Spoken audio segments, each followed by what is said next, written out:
El 10 de junio de 2011 se publicó la reforma más importante que se ha hecho a nuestra Constitución desde 1917, la cual modificó la forma de proteger los derechos humanos. Esta reforma reconoce la universalidad, interdependencia, indivisibilidad y progresividad de los derechos humanos. También establece el principio pro persona, con el cual las autoridades, al aplicar normas de derechos humanos, deben hacer que prevalezca la más favorable para la persona. Además, promueve incorporar la perspectiva de derechos humanos en todos los programas de gobierno y fomentar la educación sobre el respeto a los derechos fundamentales. Este año, con motivo del 71 aniversario de la Declaración Universal de los Derechos Humanos, reflexionemos sobre qué entendemos por derechos humanos, qué son en realidad, cómo es que nos protegen y cómo debemos exigir el derecho de estos. ¿Qué tal? Qué bueno que nos acompaña en Diálogos en Confianza. Hoy tenemos un tema que a lo mejor damos por visto y decimos, no, yo sé cuáles son mis derechos. Ajá. Y sabe cómo exigirlos, cómo hacerlos valer, en qué andamos. ¿Serán los mismos aquí que en Estados Unidos, que en Honduras? O sea, la verdad es que hay que repasar este tema y saber la verdad, como a qué nivel estamos de alcanzarlos y hacerlos valer.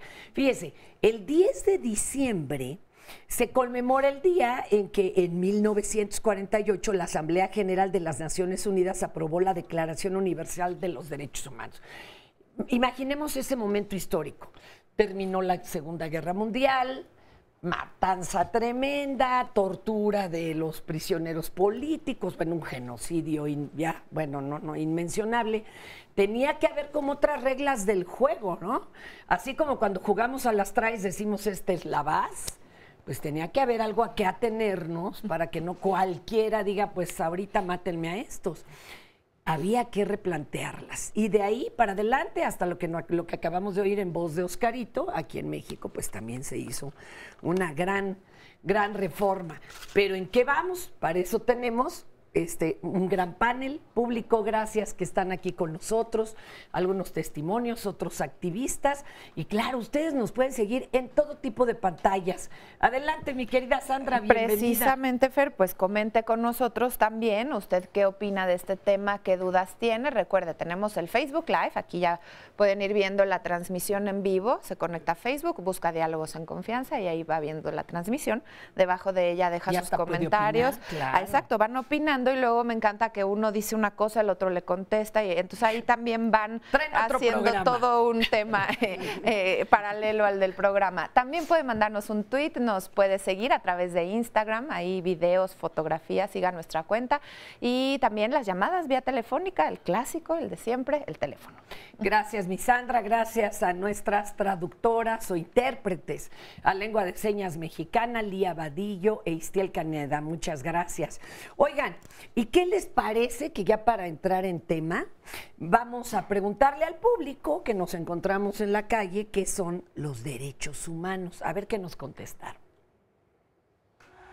Sí, los derechos humanos es la defensa de los derechos hacia las personas vulnerables, los que menos tienen capacidad para defenderse ante abusos, excesos, esa es la forma. Los derechos humanos yo creo que son aquellos que tenemos derecho a voto, en primer lugar, derecho al bienestar social, o sea, seguro social, etcétera, a expresarnos libremente sin que nos tengan que estar como que marginando como antes. Los derechos humanos es lo que tenemos derecho a la educación, como seres humanos, a vivir, a comer, a reproducirnos, y a que nadie abuse de unos ni de otros, ¿no? Más que nada es lo que considero que son los derechos humanos. Bueno, son inherentes a nosotros, ¿no?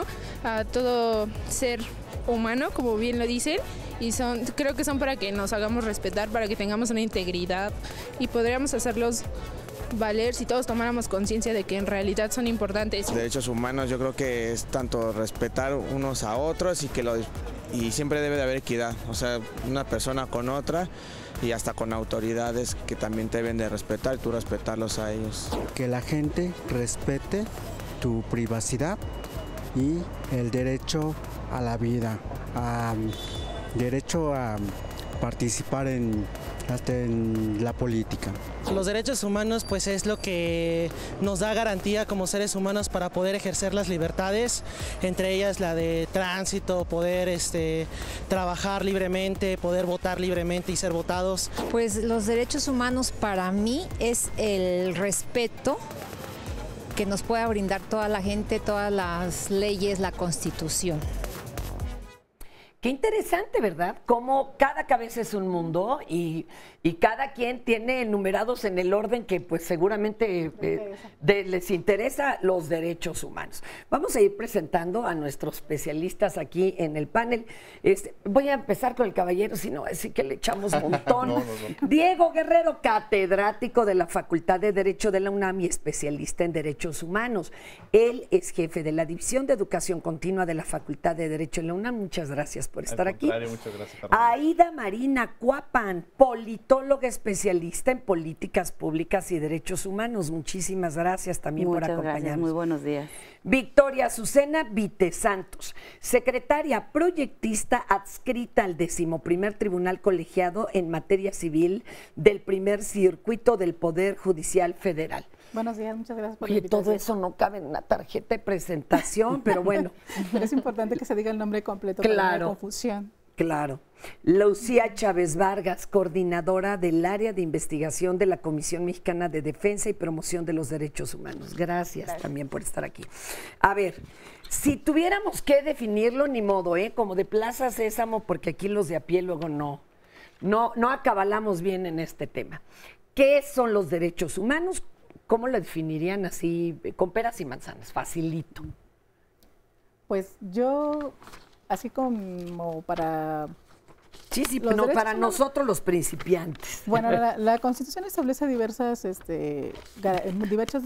derechos humanos. En realidad no solamente es uno, y son una gran cantidad. Derecho a la educación, al libre desarrollo de la personalidad, a la salud. También puede ser, por ejemplo, a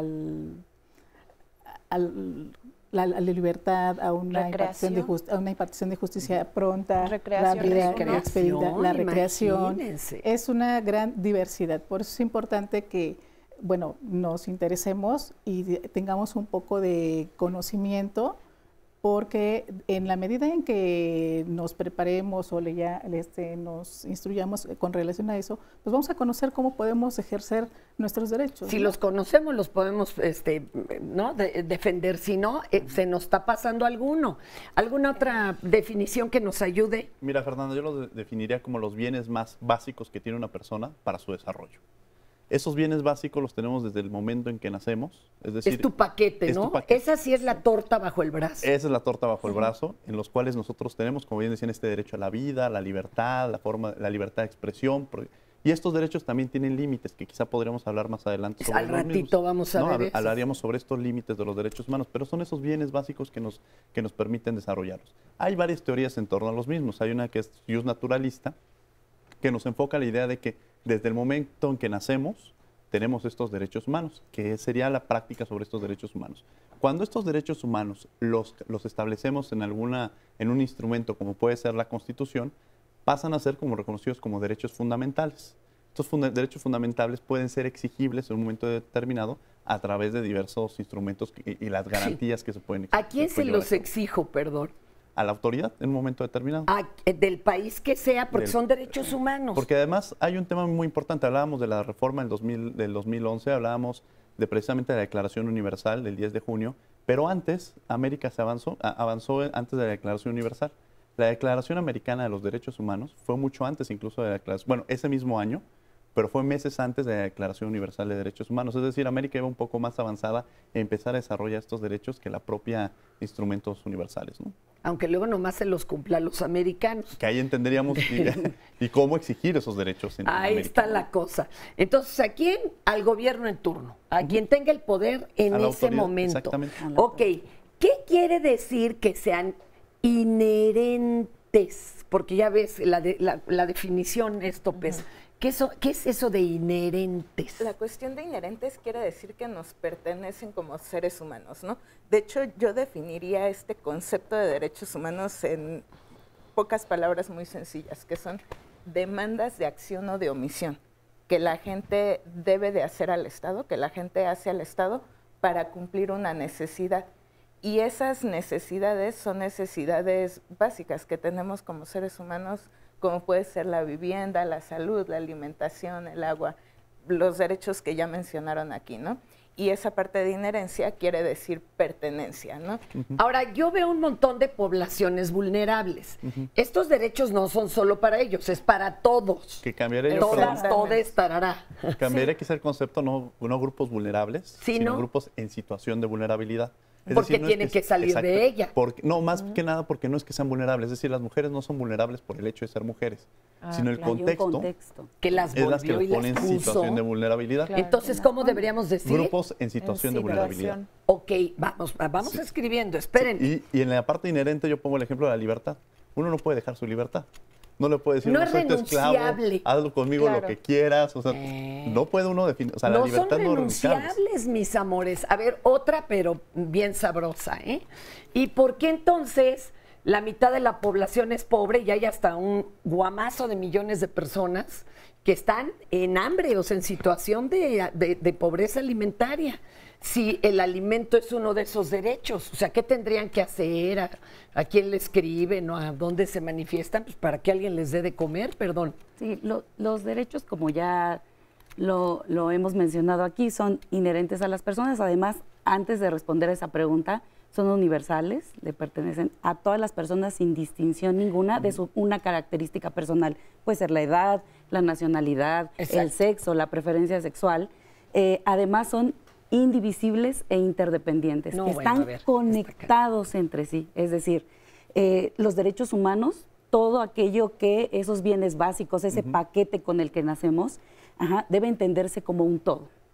No es... ¿Por qué indivisibles? O sea, porque igual alguien dice, pues te respeto lo de libertad y lo de la salud, pero no... Claro, hay muchas personas que dicen, bueno, no, primero comer y después opinar, ¿no? Sin embargo, cuando nosotros vemos, por eso son indivisibles e interdependientes, porque si los vemos como una integralidad, es lo que nos va a permitir desarrollarnos con dignidad y plenamente a lo largo de toda nuestra vida. ¿Y por qué se dice que también son progresivos?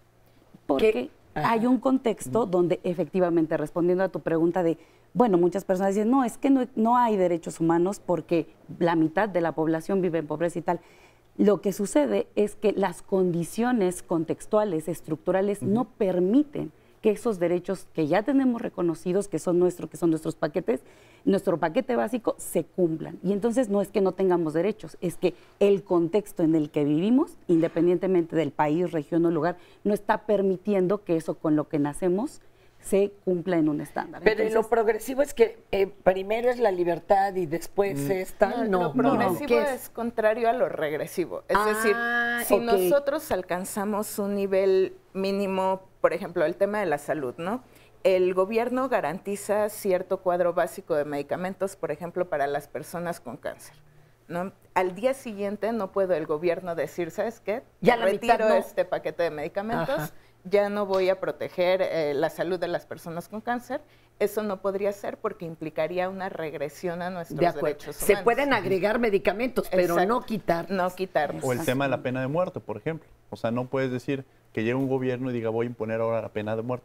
Eso sería regresivo. Exactamente. O sea, no podemos, si ya hay avances en materia de derechos humanos, no se pueden tomar decisiones políticas o quien esté gobernando en la toma de decisiones en materia de derechos, tomando decisiones hacia atrás, ¿no? Y recordemos que esto de la interdependencia significa, si tú imposibilitas un derecho como Estado, digamos, muy seguramente vas a afectar a otros derechos. Es decir, si tú no garantizas el derecho a la alimentación, seguramente el derecho a la educación se va a ver afectado, ¿no? O el derecho al agua. ¿Y por qué seguimos votando por el matrimonio entre personas del mismo sexo, como si alguien pudiera decidir sobre los derechos de alguien más? Si están a contentillo o a votación, o por qué, por ejemplo, en la ciudad sí hay, está descriminalizado el aborto, ¿no? Y en otros lugares, ¿no? ¿Por qué se puede poner a votación eso? Lo que pasa es que para que se realice una reforma constitucional o para que se realice una reforma en diversas normativas sí se requieren diversos elementos básicos. El primero que se toma en consideración es la disposición política o ideológica que hay del gobernante. El segundo puede estamos perdidos. Ahí partimos de la segunda puede ser de una ideología de izquierda, pero de pronto te enfrentas también al tema de la población. Es decir, que ellos quieren establecer el derecho al aborto, que es un derecho, pero que socialmente no es aceptado. Pero, a ver, espérame, ¿y si mañana dicen, pues, ¿qué creen? No hay libertad de culto? Y lo ponen a votación. Los derechos no se pueden poner a votación. Es que es el problema político de poner a consideración derechos. Pues eso no puede es ser totalmente inválido en cualquier sociedad democrática. Imagínate, por eso pues, tiene que ir de la que eres mano con un regresivo, estado ¿no? de Ahora hay derecho. esclavitud de nuevo, pues ¿cómo? Sí, creo que el gran problema de las sociedades democráticas, porque muchas veces la democracia lo entendemos como solo el derecho al voto, ¿no? En las elecciones en México cada 6 años. El gran problema de las sociedades democráticas es que de repente el tema de derechos se confunde con un tema político de, por ejemplo, lo que decías, el matrimonio homosexual, ¿no? El matrimonio homosexual no se trata de si está bien o mal, o si de la sociedad en general lo ve de manera correcta o no. Se trata de si estas personas tienen derecho o no a contraer matrimonio, y por supuesto que tienen derecho, porque los derechos son universales. A ver, ¿en qué momento se revolvió, si este es un país laico y nos regimos por derechos humanos, por ética, se revolvió con el asunto moral y lo que cada quien crea? A ver, pero los ¿En qué derechos momento se puso esto, se hizo bolas? El tema de los derechos es una conquista, ¿eh? O sea, pero no deberíamos estarlos peleando. No, pero históricamente ha sido una conquista que se ha logrado. Pensemos, el voto de las mujeres fue una conquista. Bueno, eso es otra locura. Antes se entendía. Y bien tarde. El derecho antes a la vida. El derecho a la vida es una conquista. Antes te mataban porque. Pues, la no esclavitud es una conquista. Antes lo que se entendía es que no es que nos reconocieran estos derechos, sino el Estado nos otorgaba estos derechos, es decir, tenía la beneficencia de otorgarnos esos derechos. La gran reforma, o sea, a partir precisamente de la Declaración Universal y estos avances en materia de derechos humanos, ya no es que el Estado me esté otorgando este derecho, sino me lo está reconociendo. Yo lo tengo. Lo que estás haciendo es reconocérmelo. ¿Y qué hace o quién sería el juez internacional que le pudiera decir a cada país, a ver, te estás pasando de lanza, ¿eh? Todavía hay esclavitud en tu país y pues como que no les reconoces la libertad? ¿A quién le tocaría hacer eso? Bueno, para eso existen diversos órganos de supervisión. Por ejemplo, en Naciones Unidas, la Organización de Naciones Unidas ha creado órganos derivados de tratados, o sea, de la soberanía estatal, que el gobierno, por ejemplo, mexicano, firma un tratado internacional y entonces se somete a que lo revise un órgano internacional, y también otros órganos que por el simple hecho de pertenecer a Naciones Unidas, México se compromete a respetar cierto tipo de derechos. Pero ¿y si no, cuál es la consecuencia? ¿No? Porque aquí firmamos hasta servilletas, ¿eh? Pensemos en los sexenios pasados.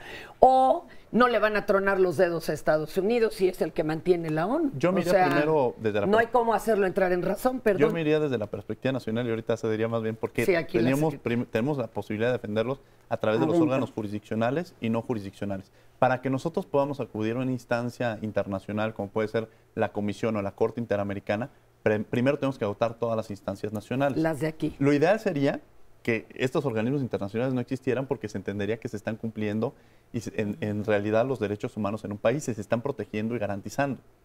Cuando llegas a una instancia internacional es porque, a pesar de que todas las instancias que tuviste para proteger y garantizar esos derechos no lograron ser defendidos. Y es entonces cuando acudes a una instancia internacional. Sí, y tenemos los órganos jurisdiccionales y no hay que prestarle el balón a la secretaria porque si no se nos queda fuera lo Yo aviento la pelota. Bueno, en principio es importante que, conocer todas estas cuestiones que son teóricas y digamos la historia de dónde provienen la cuestión de los derechos humanos. Sí, ya dijimos que es de la Comisión Nacional de los Derechos Humanos, pero también es importante mencionar que, por ejemplo, a partir del 11 de junio del 2011, que se reformó la Ley de Amparo, se instituyeron, ya en la Constitución, los derechos fundamentales y también las garantías individuales. ¿Qué quiere decir los derechos fundamentales? Los derechos fundamentales, pues yo los encaminaría o me interesaría más encaminarlos a que la gente conozca que tiene derecho a la vida, a la educación, a la vivienda, al libre desarrollo de la personalidad, que es un tema muy amplio. Los derechos humanos abarcan cantidad de cosas que la verdad no vamos a acabar en 2 horas. Pero es importante que la población, la sociedad, por principio de cuentas, para que podamos exigir, porque como en el derecho existen las obligaciones, pero también las responsabilidades, ¿no?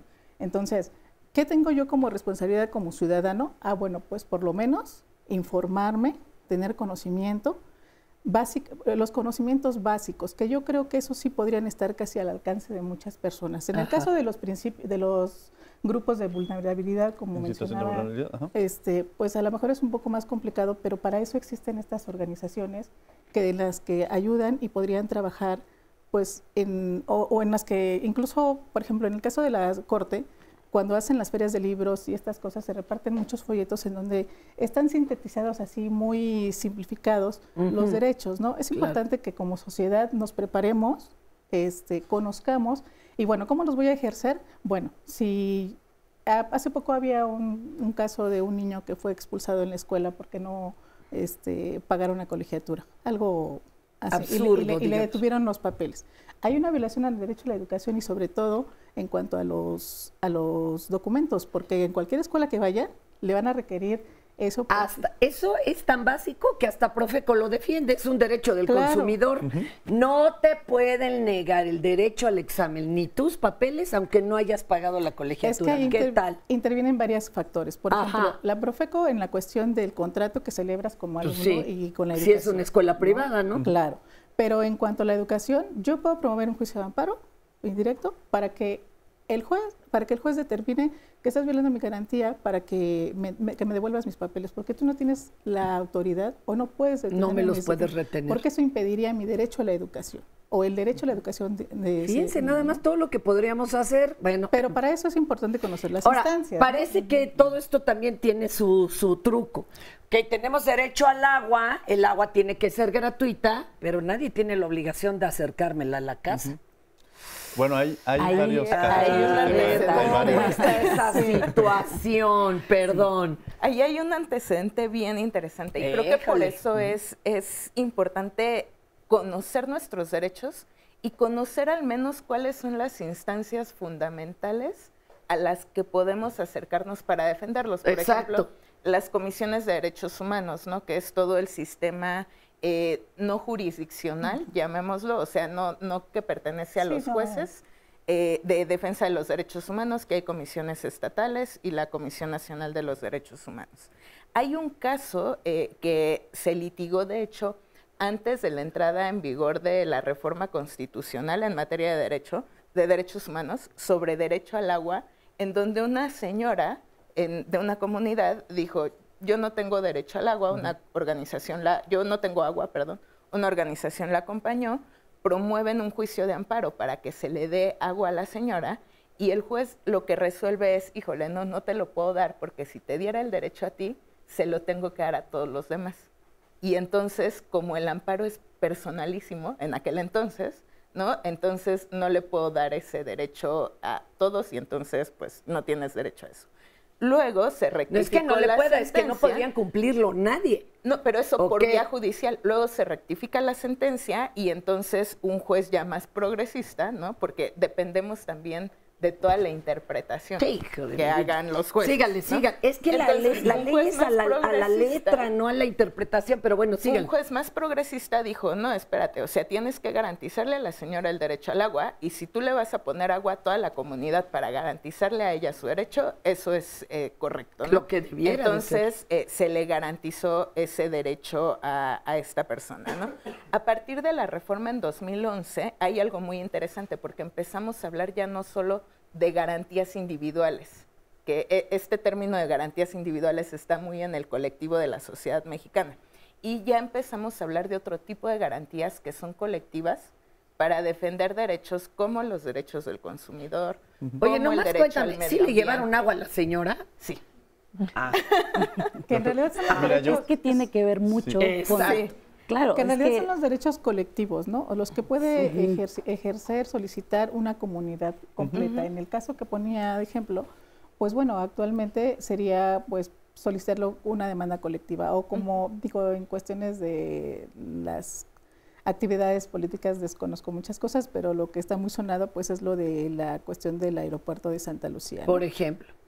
¿Por qué se interponían las demandas colectivas para impedir el aeropuerto? Bueno, pues porque tal vez a la gran cantidad de personas que viven alrededor de donde va a ser construido, pues les causa un perjuicio, tal vez el agua, el ruido, porque finalmente también es un factor determinante para la salud, porque a veces entendemos como que la salud solamente es el derecho que yo tengo de ir a un hospital, de que me den medicamentos. Y hay otros que dicen, no, pero es que está por encima el bien mayor de toda la población y se requiere para la economía del país. ¿Qué hay? Bueno, la obligación de garantizar los derechos la tienen los gobiernos. O sea, evidentemente también hay una corresponsabilidad de parte de la sociedad. Sin embargo, ¿qué significa esto? O sea, ¿qué significa que yo nazca con este paquete y después cómo continúa ese camino? Obviamente está muy relacionado con cómo el gobierno, las instituciones que integran el gobierno, funcionan. Entonces, efectivamente hay un poder judicial donde están los jueces, donde si en algún momento una ciudadana, un ciudadano tiene alguna imposibilidad de disfrutar plenamente sus derechos, bueno, podría acudir. Pero también hay otras funciones. Sí, a mí me gustaría poner, quizá acotarlo en estas grandes diferencias que existen entre... A ver, el derecho humano, yo lo mencionaba anteriormente, por ejemplo, tenemos el derecho humano a la educación. Y este derecho humano a la educación lo tenemos en la Constitución. Cuando lo tenemos en la Constitución se vuelve un derecho fundamental. Y lo que decían, ¿cómo exijo? ¿Por qué es importante que estos derechos humanos se encuentren en la Constitución o en algún reglamento? Porque nos permite su exigibilidad. Y es justamente la parte de la figura de las garantías. Y estos mecanismos de exigibilidad nos permiten, como lo mencionaba en el juicio de amparo, que nos permite garantizar esos derechos a través de la vía jurisdiccional y a través de otra que no están peleadas, o sea, podemos seguir las dos vías, que son la no jurisdiccional y que también es importante que se conozca y que se promueva. Oigan, y espéreme tantito, ¿usted cree que ya acabamos aquí el problema? No, en la reforma de 2011 se establece el principio pro personae. Ándele, ahorita nos lo explican porque ni en el Larús viene, mis amores. Estamos hablando de los derechos humanos, así que pues yo les recomiendo que se queden, que pasen la voz, que ustedes opinen, sienten que alguien ha pisoteado sus derechos, también coméntenlo y aquí a ver qué salida nos dan nuestros expertos. Vamos. Prepararnos siempre para disfrutar más de nuestra vida digital es un derecho, pero además es un privilegio también. Pero además necesitamos también conocer muchas aristas de la vida digital que por supuesto nos hacen disfrutar de esta ciudadanía, alfabetización, de un pensamiento crítico y de una libertad también de expresión y de información también. Así es que nuestro próximo tema hablará sobre ciudadanía digital aquí en Nuestra Vida Digital en Diálogos en Confianza. Soy Rocío Brauer y nuestros especialistas nos van a llevar de la mano para conocer mejor a qué nos estamos enfrentando a esta ciudadanía digital, cuáles son nuestros derechos, responsabilidades y obligaciones y también los grandes beneficios de esta ciudadanía y de esta vida digital. Para ello estará con nosotros Alejandro Villanueva, Mario Elinos, también estará con nosotros Graciela Nathanson y por supuesto Jorge Enrique Bravo, que va a estar con nosotros también por supuesto hablándonos de este tema tan importante en nuestra vida digital. Te invito, Canal 11, Vida Digital, todos los fines de semana, todos los sábados, aquí en el 11. Sábados y en viernes. Recuerde que los temas son de pareja y precisamente mañana el tema es discapacidad y erotismo. Y tiene mucho que ver con lo que estamos hablando el día de hoy, con los derechos de las personas con discapacidad. En México hay 7.1 millones y bueno, esto representa aproximadamente al 6% de la población en total, aunque si consideramos en esta cifra no se considera a los adultos mayores que ya van adquiriendo alguna discapacidad, por ejemplo, o a las personas que cuidan a las personas con discapacidad. Entonces, bueno, son muchos los que están alrededor de este tema y lo importante a destacar el día de mañana es que las personas con discapacidad tienen derecho a vivir plenamente su sexualidad y su erotismo y muchas veces las condiciones de igualdad o para garantizar este derecho no son viables. ¿Por qué? Porque hay mucho estigma, las personas pensamos, se llega a creer que no tienen tal vez deseo sexual, que su condición de salud está afectada. Todos estos mitos y todas estas dudas van a ser mañana aclaradas, así que no se lo pierda y sobre todo participe con su testimonio. Es muy interesante el tema, también como una continuación del día de hoy, Fer. Muchísimas gracias. Nos quedamos con este asunto pro personae, principio pro personae o pro persona. ¿Cómo?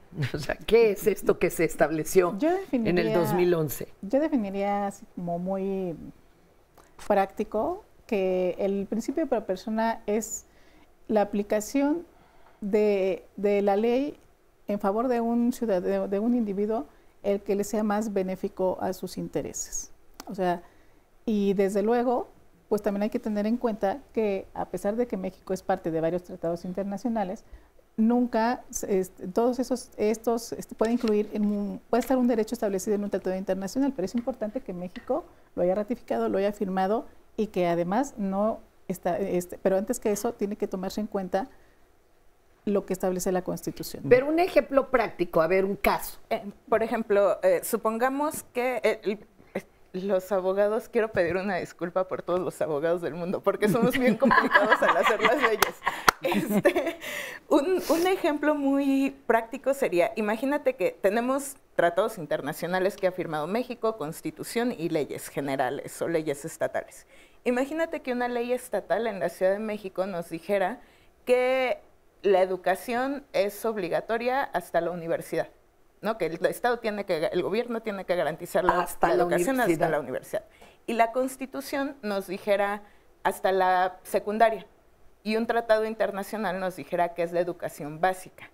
En una aplicación del principio pro persona tendría que prevalecer la ley, porque la ley es más protectora, aunque la Constitución y los tratados internacionales tuvieran una mayor ganaría la que sea la mejor para el individuo. La mejor para la persona, esa ley ganaría. Eso es a grandes rasgos el principio pro persona. Que se logran con la reforma de 2011. Antes había una discusión de qué está por arriba. La Constitución, no, están los tratados internacionales. Con la reforma del 2011 se logra precisamente eso, el que beneficie más a la persona. O sea, uno puede retomar el concepto, puede retomar el que más les beneficie. Yo pongo a veces el ejemplo en tema de derechos culturales.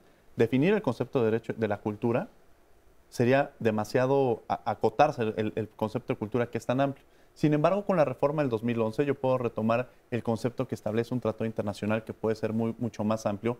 ¿Para qué? Para poder exigir ese derecho. Entonces, esto nos abre un catálogo mucho más amplio de lo que entendemos de nuestros derechos, y al conocer estos derechos tenemos la posibilidad de exigirlos. Entonces, la reforma del 2011, del verano romántico del 2011, es maravillosa. Porque después de la Constitución de 1917, creo que la reforma más avanzada que pudiéramos tener, porque justamente lo que dice es el principio pro persona, pone a la persona en el centro, como la prioridad en la cual se deben de proteger, respetar y garantizar sus derechos. ¿Por parte de quién? De la autoridad. La autoridad se encuentra obligada a protegerlos. Y la Constitución aquí, por ejemplo, de la capital, todavía está incluso más avanzada. Yo hablaría, yo creo que prevalece, o sería importante mencionar que en la reforma constitucional, en el artículo 1 constitucional establece que todas las autoridades que en el ámbito de su aplicación están obligadas a ejercer el principio pro persona. ¿Qué quiere decir esto? Que bueno, sí hay algunas condiciones para determinadas cosas, pero en realidad, por ejemplo, en los juicios, yo les voy a hablar de los juicios, de los procedimientos judiciales. En esos procedimientos judiciales, desde la primera instancia, que es, vamos a poner un ejemplo de una cuestión familiar. En la primera instancia, que lleva un asunto, no sé, de alimentos, guarda y custodia, que son como los más comunes, el juez de primera instancia tiene la obligación de velar por el interés superior del menor, porque todos tenemos derechos, pero es importante mencionar que actualmente los derechos o el derecho que prevalece es el del menor sobre el de los adultos. Todos tenemos una igualdad, pero ahorita o desde siempre la importancia es proteger el derecho de los menores. ¿Qué quiere decir esto con los de derechos humanos? Bueno, pues que el juez, sin necesidad de que alguien o el abogado de alguna de las partes promueva o impulse el procedimiento, tiene la obligación de aplicar los tratados internacionales que beneficien a los menores o pueda llegarse de oficio de cualquier prueba que necesite, desahogo de alguna cuestión testimonial, la cuestión de investigar los recursos a veces de las partes, y también realizar pruebas psicológicas sin que haya sido a petición de parte. ¿Para qué son estas pruebas? Bueno, pues para verificar a quién le corresponde o a quién es conveniente que ejerza la guarda y custodia del menor. Eso es importante porque los adultos pues tenemos derechos, ¿no? También, pero a veces en situaciones de esa naturaleza perdemos la objetividad. Y es importante. ¿Y prevalece el derecho del menor? Debe prevalecer el derecho del menor. Okay. Y el juez está obligado a observar todas las normas nacionales e internacionales para beneficiar al menor. ¿Y qué pasa? Por ejemplo, la Constitución de aquí de la Ciudad de México está también muy avanzada.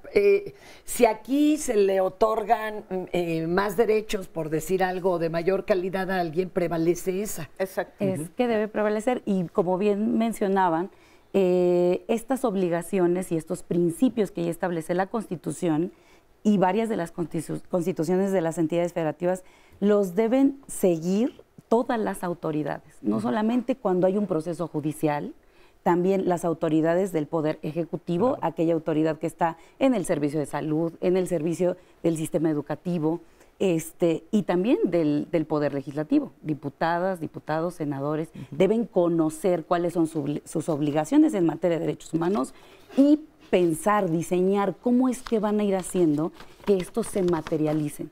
Por eso es importante conocerlos, pero también las y los funcionarios públicos de este país tienen la obligación de diseñar cómo van a recorrer este camino. Ahí retomaría algo padrísimo que menciona. Justamente las autoridades tienen la obligación de promover, respetar y garantizar estos derechos humanos gracias a esta reforma del 2011. Y creo que algo muy importante, efectivamente, nuestra Constitución de la Ciudad de México es una Constitución muy garantista. Nos estableció una cantidad impresionante de derechos, el derecho al agua, por ejemplo, que todos tienen derecho al agua. Entonces yo diría quizá algunas alcaldías y me dirán, oye, nosotros a Iztapalapa seguramente o en Tlalpan ahorita nos estarán diciendo, oye, pero a mí no me llega el agua. Entonces, al establecer en la Constitución se debe garantizar. Por eso es lo importante de tener contemplado, yo no solamente diría a los abogados, porque no solamente legislan los abogados, sino más bien a las autoridades que son las responsables de legislar, hay que tener mucho cuidado. Porque cuando yo lo establezco, tengo la posibilidad de exigirlo. En países como Europa, me decían en una ocasión los españoles, oigan, es que ustedes están poniendo el derecho humano a la salud como un derecho fundamental. Y al ponerlo como un derecho fundamental lo puedes exigir. Cualquiera entonces puede exigir el derecho a la salud, pero realmente el Estado tiene los recursos para poder garantizar ese derecho. Y eso es bien importante, porque cuando yo establezco un derecho, también tengo que establecerle un presupuesto. O sea, es necesario, va acompañado. La perspectiva del presupuesto con derechos humanos es muy importante, porque no solamente es, además de garantizarme el derecho a la salud, un derecho a la salud de calidad. Y entonces aquí hablas de que tienes que tener hospitales, que tienes que tener servicios de calidad que me tiene que otorgar el Estado. Pero para eso se requieren recursos. Y la salud no tiene límites, es decir, como en la educación, unos dicen hasta secundaria, otros hasta prepa. En salud capaz te dicen, pues sí, pero solo alcanzo para catarro. No, hay un caso también que llegó a la Suprema Corte de Justicia de la Nación referente a eso. Una persona que tuvo una enfermedad que el costo de su medicamento era arriba de 500,000 pesos. Entonces fue incluso, el IMSS le dijo, yo no tengo, o sea, no puedo otorgarte ese medicamento, porque otorgarte ese medicamento representaría que no puedo comprar X número de vacunas.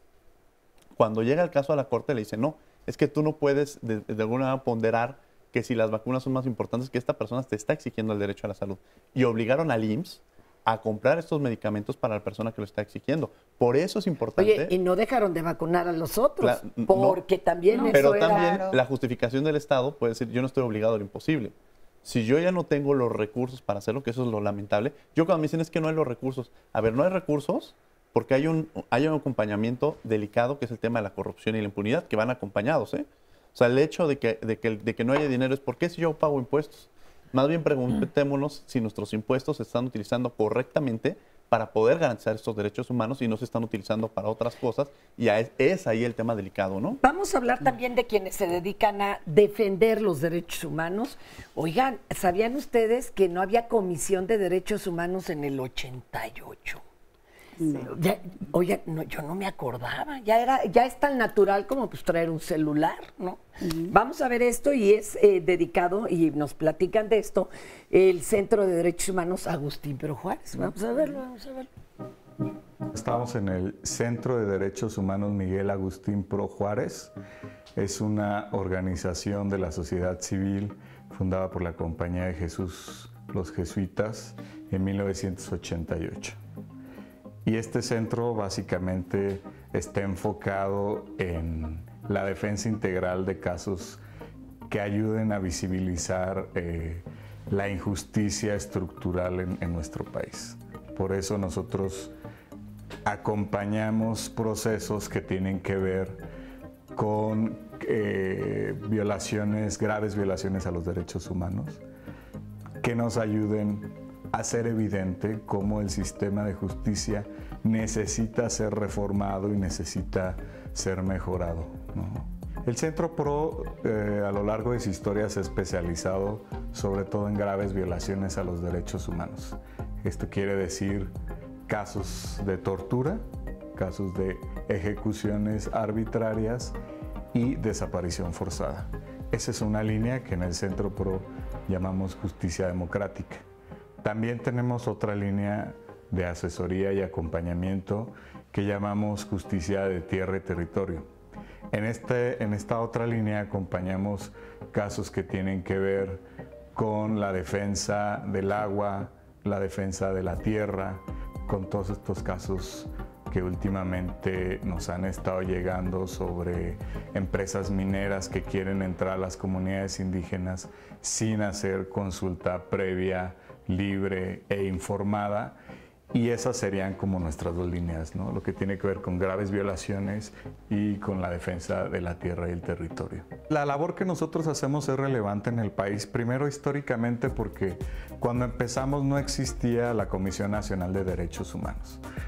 Este centro se funda años antes que el gobierno federal asumiera sus compromisos en materia de derechos humanos, y tenemos el dato de que en este centro se han formado o han recibido algún taller, alguna capacitación, más de 4,000 personas que de alguna u otra forma se han formado para defender y promover los derechos humanos en México. El Centro PRO ha articulado o ha ayudado a hacer puente entre comunidades que no tienen acceso al gobierno federal, al gobierno local.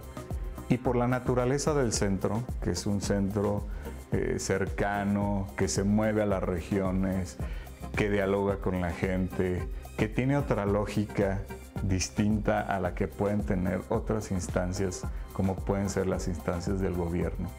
Un centro de esta naturaleza posibilita que la gente tenga confianza para narrar sus historias sin ser revictimizado y sin ser criminalizado.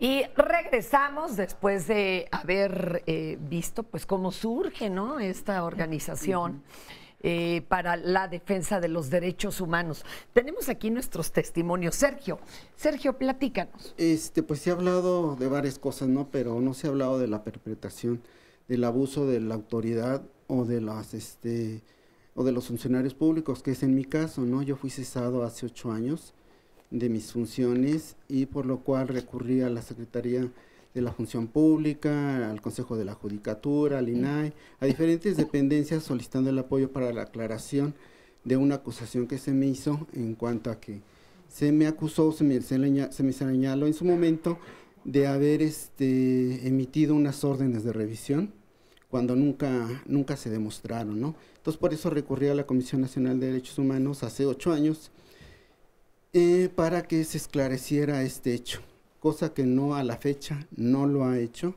no ha investigado. La única investigación que hace la Comisión Nacional de Derechos Humanos es en base a mi dicho, a mis pruebas y a lo que le aporta en este caso a la Secretaría de la Función Pública, que ahorita en este caso usted está interviniendo, el órgano interno de la Secretaría de la Función Pública. Ayer recibí el último comunicado por parte de la Secretaría de la Comisión Nacional de Derechos Humanos, donde hay un acuerdo, pero no hay una resolución, ni siquiera emiten, como ellos dicen, una recomendación, sino que dejan abierto todavía el asunto diciéndome que espere a la resolución de la Secretaría de la Función Pública. Digo, después de 8 años. Después de 8 años siguen investigando. Aguánteme. Primero, ¿qué onda con las recomendaciones? Eso y las llamadas a misa, con todo respeto.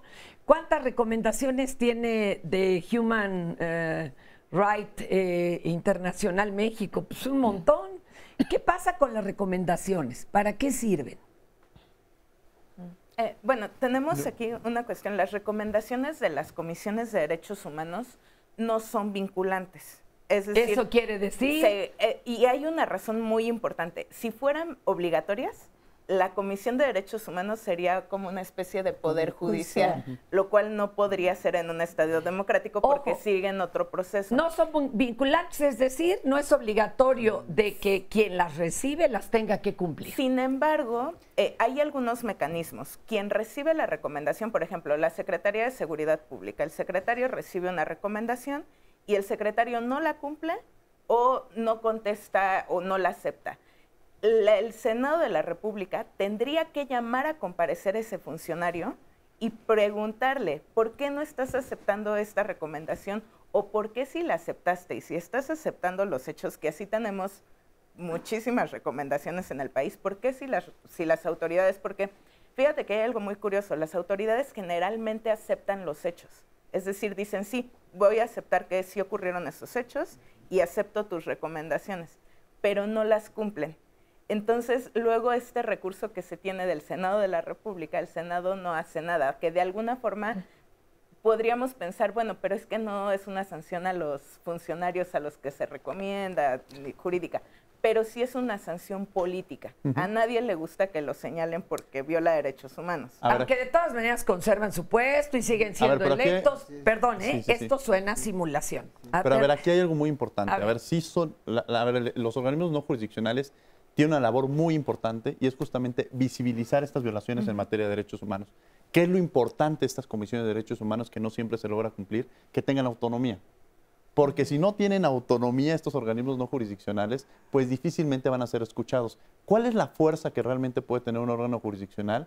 La legitimidad y la calidad moral de quien está dirigiendo o quien está presidiendo estos organismos no jurisdiccionales. Si no tiene calidad moral, es como si llega mi mamá y me dice, oye, hijo, tú no puedes, quiero una fiesta. ¿Puedo ir? Tú sabes. ¿O no puedes ir? Si mi mamá, o sea, no me está obligando, no me está castigando quizá, pero ese llamado de lo que representa para mí, quizá me está diciendo que yo no puedo salir. Entonces yo acato eso a pesar de que no estoy obligado, a pesar de que no me esté poniendo, yo sé que tengo que cumplir eso por quien me está diciendo que lo cumpla. Pero si la persona que me lo está diciendo es una persona que no tiene legitimidad, si quien me lo está diciendo no tiene autonomía ante el gobierno, difícilmente yo voy a acatar o voy a responder sobre esa recomendación. La fuerza que tienen justamente es que no tienen ese factor vinculatorio, pero visibilizan a ese funcionario público. Por eso los medios de comunicación juegan un papel sumamente importante. La relación que existe con los medios de comunicación es importantísima porque ellos difunden el tema de que aquella autoridad no está cumpliendo con esa recomendación. Ay, pero bueno, en este caso, en ese sexenio, no pasó, pero vamos, se sigue votando por esa gente, por más que le hagan memes y por más que se le haga un linchamiento hasta mediático. Secretaria, usted quería hablar. Yo creo que, bueno, como dicen, no tiene una, yo no le llamaría vinculante, sino más bien no tienen una facultad coercitiva, porque las recomendaciones no tienen la fuerza para obligar jurídicamente o judicialmente, porque no hay una sanción. Y la diferencia que como sociedad tenemos que conocer es eso, ¿no? Entonces, depende de la parte que elijas como ciudadano, que tú puedas promover una queja con relación a la violación de un derecho humano, porque hay distintas vías, que en realidad pues se llevaría mucho tiempo explicar, ¿no? Pero si acudimos a la Comisión de Derechos Humanos, sí es una institución que puede auxiliarnos, que puede seguir una investigación y que puede dictaminar una determinación que, bueno, la recomendación. Pero ¿Qué puede hacer el caballero? Aquí don Sergio sigue 8 años peleando, pero ¿y ahora qué podría hacer él? Por lo que menciona Sergio, él recurrió a las cuestiones o a las instancias administrativas. Ahora déjeme decirle, yo lo hice sin abogado, porque así lo ofrecen las instituciones. ¿Sí? Porque yo no tengo los recursos económicos para estar pagando abogados. Entonces, si las instancias nos permiten hacer esto, estas instancias o estas dependencias se burlan de ustedes. ¿Por qué? Porque saben que no tienen obligación de contestarnos como ciudadanos, bajo el artículo 8 de la Constitución, que hacemos la petición. Y si quieren te contestan, y si no, como a mí, simplemente no te contestan lo que quieren. La secretaria dice, ahorita ya te llevaste 8 años en el asunto administrativo. ¿A cuál puede brincar? ¿A lo penal o a cuál? Desconozco el asunto prácticamente, pero es un tema laboral, ¿me dice? Sí, así lo vio la Comisión Nacional de Derechos Humanos. Bueno, es que todos tienen una instancia, bueno, llevan una cuestión administrativa. Yo le mencionaba hace un momento, es una cuestión administrativa el camino que usted eligió. ¿Qué instancia tenemos también? Pues puede ser la judicial, en este caso en la cuestión laboral. Ay, déjeme decirle que me asistió el Instituto Nacional de Defensoría Pública y ni siquiera logró un amparo, me buscó un amparo, yo no entiendo. Yo siento que esto fue una orden de Estado porque no nada más me cesaron a mí, cesaron a muchos de mis compañeros del Servicio de Administración Tributaria de allá de la Administración del Oriente. Presentamos todos, entre todos, un escrito en apoyo ante la Comisión Nacional de Derechos Humanos para que nos apoyara y se investigara el por qué tanto es ese. No cometimos ningún acto de corrupción, ni siquiera un acto de administración doloso. ¿Sí? Sin embargo, a todos nos echaron, sin ninguna justificación. Esto siempre y cuando ellos estuviéramos en la tablita de ya tener 20 años de servicio, 25 años de servicio, 30 años de servicio, ya nos requirieron de nuestro servicio y nos levantaron un cese por pérdida de la confianza y luego nos la cambiaron a de que ya éramos, no teníamos derecho a la estabilidad del empleo por ser de confianza. Entonces ya esto fue una orden de Estado y digo, caray, ¿dónde? Entonces como empleados de la administración tributaria, ¿dónde quedamos? ¿O cómo figuramos dentro de la Constitución? ¿Qué garantías tenemos? Y por eso, hay otra cultura, el bateo. Yo fui con ustedes, con la Comisión Nacional de Derechos Humanos, y me bateó a la Procuraduría de la Defensa de los Trabajadores al servicio del Estado. Y si no al Instituto Nacional de Defensoría Pública, y si no al Consejo de la Judicatura, y si no al INAE. Y es un batear a ver quién te resuelve. Y nadie resuelve. Perdón que me interrumpa. Usted me habla que acudió al Consejo de la Judicatura, ¿pero a cuál? ¿Al federal o al local? Pues me mandaron al que está en Insurgentes, me mandó el INAE, el del Insurgentes, para que me apoyara, y me dice el Consejo que yo debo de aportar las pruebas. Si no las tengo, si me las sembraron, me las, en este caso, las inventaron. Por eso pedí al INAE el apoyo, para que me diera la documentación, y bajo 1000 argumentos me dijo que el secreto fiscal, que aportación de datos de un tercero, me la negó. Mira, en un procedimiento judicial, que sería la cuestión laboral, el juez está obligado, usted puede decir, ¿sabe qué? Yo no puedo ofrecer pruebas porque no están a mi alcance, o porque yo no las puedo ofrecer, o porque no las tengo en momento. No me dio oportunidad. Pero para eso se necesita promover un juicio, un procedimiento laboral, según sea el caso. Desconozco el tema general porque, bueno, le estoy dando un panorama genérico, porque no conozco, tendría que conocer perfectamente el asunto suyo personal, y bueno, es se lo vamos a encaminar a Diego, ¿no? Para que también lo acompañe y realmente, que es abogado, ¿no? Sí, y realmente pues promover en la instancia correspondiente, porque primero que nada pues sería la reinstalación de sus derechos laborales, pero eso solamente lo puede hacer, por ejemplo, la Junta de Conciliación. Ahora, podría haber la posibilidad, si se reunieran los requisitos, de que pudiera promover un juicio de amparo indirecto por destitución, y para eso está la Defensoría de Oficio, con la que cuenta el Poder Judicial Federal. Yo le puedo decir que no necesita hacer un pago, porque para eso está la Defensoría de Oficio. Pero la tuvo y no funcionó. Pero fue la Defensoría de Oficio del Poder Judicial Federal. Sí, de ahí de que está en Bucareli. ¿Y por qué no se la...? No entiendo. Buscaron un amparo después de 5 o 7 años de que solicité el servicio, ¿no? Las razones por las cuales no le hayan otorgado un amparo o no le hayan promovido un amparo, pues son muy subjetivas en este momento que yo se lo conteste, porque desconozco los hechos, ¿no? Entonces, no podría decirle si fue corrupción, si fue falta de conocimiento. Fue abuso de autoridad prácticamente. O abuso de autoridad, como la Secretaría de la Función Pública los sigue encubriendo. Ya no la Secretaría de la Función Pública, órgano interno de la Secretaría de la Función Pública. Oiga, pero fue hace 8 años. Fue hace 8 años. Ya cambió el gobierno, aguánteme tantito. Acabo de meter un escrito ahora en febrero. Ajá. Y a la fecha no me han dado respuesta. Pero mire, ni me la darán. Al final del programa lo vamos a dirigir con los especialistas del panel para que lo acompañen, ¿le parece? Muy bien, y ya por último nada más les digo, mientras ustedes no hagan una cultura a las dependencias de gobierno, qué funciones tienen, se van a seguir burlando de ustedes, no les van a hacer caso, porque nadie los pela, en buena onda. Nadie los pela, nadie los toma en cuenta, no los ven con una seriedad. ¿Por qué? Porque no tienen fuerza. Y por eso para ellos no vale su palabra, ni siquiera sus recomendaciones. Ese es el asunto no vinculante. Pero bueno, regresamos y al final lo canalizamos para que no se vaya de aquí en las mismas circunstancias. Regresamos. La próxima semana, Diálogos tiene para ti. El lunes hablaremos del manejo integral de la fibrosis quística, enfermedad que afecta el pulmón y el sistema digestivo principalmente. Sin embargo, tratarla de forma integral genera calidad de vida. El martes reflexionaremos sobre la educación en valores. En estos tiempos donde a cada instante escuchamos discursos de odio, pareciera que hemos perdido la brújula de los valores. ¿O tú qué opinas? El miércoles, nuestro tema es la importancia de ser escuchado. Escuchar es una habilidad que exige apertura y deseos de comprender.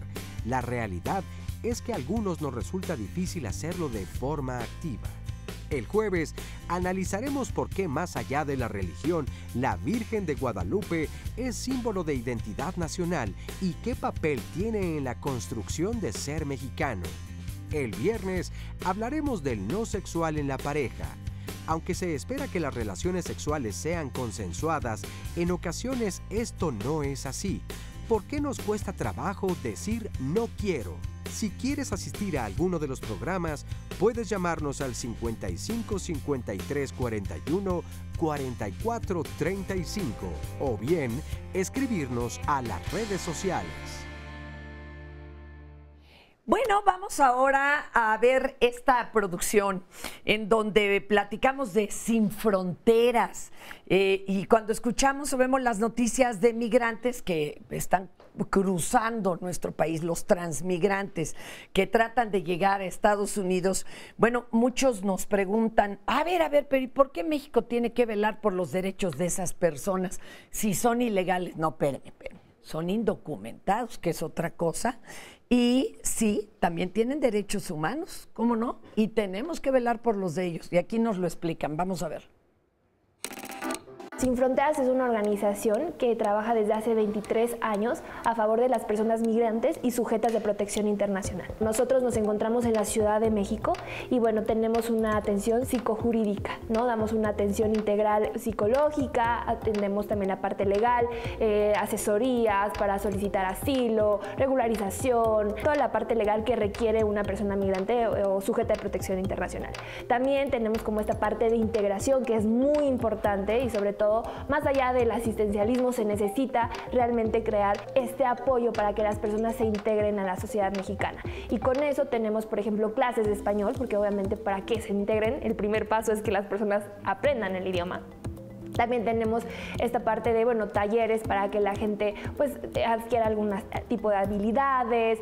También tenemos como un tipo de apoyo para encontrar trabajo, la bolsa de trabajo, también revalidar estudios. Pues básicamente nosotros los apoyamos a que tengan acceso a sus derechos, ¿no? O sea, el simple hecho de que desafortunadamente en México si no cuentas con un papel como es la CURP, no puedes ir a la escuela, no puedes ir al doctor, ¿no? Entonces justo les damos las herramientas básicas para que ellos se desarrollen. La mayoría de las personas no sabe cuáles son sus derechos y nosotros nos encargamos de dárselos a conocer. El punto es que muchísima gente que llega, por ejemplo, no sabe que puede solicitar asilo, o sea, o tiene nada más pensado en cruzar a Estados Unidos, pero no se da cuenta que en México también puede, pues, vivir aquí y, bueno, estar plenamente, ¿no? Y, bueno, nosotros les ayudamos en esta parte, pero también nosotros tenemos mucho trabajo de incidencia, o sea, cómo hacer posible que esto esté en las normas y en las leyes.